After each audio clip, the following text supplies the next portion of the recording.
Yeah, Moses is no Abraham. Abraham picked up his stuff without questioning this unknown God and went to an undisclosed location, was willing to circumcise himself, was willing to sacrifice his only son. Moses, of course, already knows the backstory of the God of Abraham, and the God of Isaac, and the God of Jacob.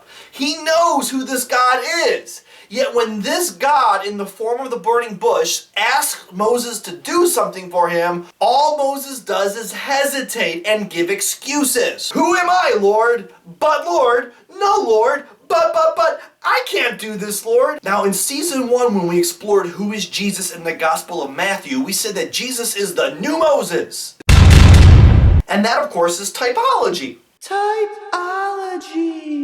How would you describe Moses here? As someone who is not trusting, someone who lacks the faith. Ultimately, it's going to be Moses' lack of trust in God that is going to lead to Moses' downfall. This is a pretty major area where Moses and Jesus differ. Jesus, of course, never lacks the faith, and he trusts God till the end and ultimately gets the land. Now, what you're going to see with Moses is that even after 40 years go by, Moses is still going to question God, and spoiler alert, will not get the land. So the Lord says to Moses, take your brother Aaron, and Aaron will represent God, but you got to go with him.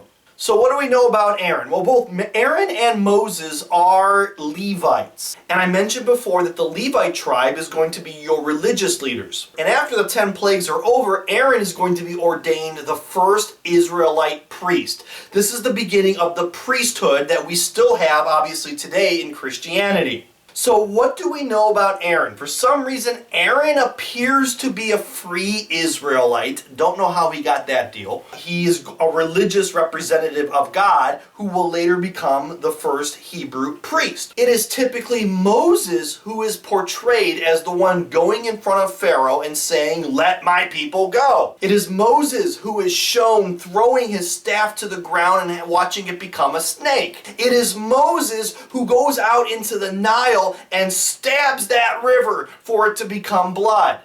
That's not biblically accurate. It is Aaron who says to Pharaoh, let my people go. Moses just kind of stands there.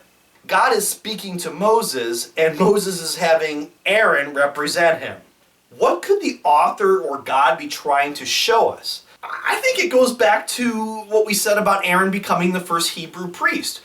Aaron's not even ordained yet, but ultimately he is doing the priestly role. He is the go-between between God and the people. A priest is not a prophet. Here Moses is the prophet, Aaron is the priest. And we still have that in Christianity today, where priests are that kind of that intermediary between the lay people and God. So the story of Aaron and Moses going in front of Pharaoh and the initiation of a couple of those plagues demonstrates to the audience what the priesthood is eventually going to be. This all prefigures the priesthood. After Moses reluctantly agrees to do this for God, there's a very peculiar story of the angel of death trying to kill Moses because he's not circumcised. The Bible! Zipporah, his wife, notices this, is fast acting upon her feet, and takes care of the problem. For more details on that, read Exodus chapter 4, will ya? Because it does foreshadow the coming of the angel of death and the significant role of blood as a mark of the covenant. Of course, what I find funny is that Moses and the bush had this back and forth going on for 2 chapters.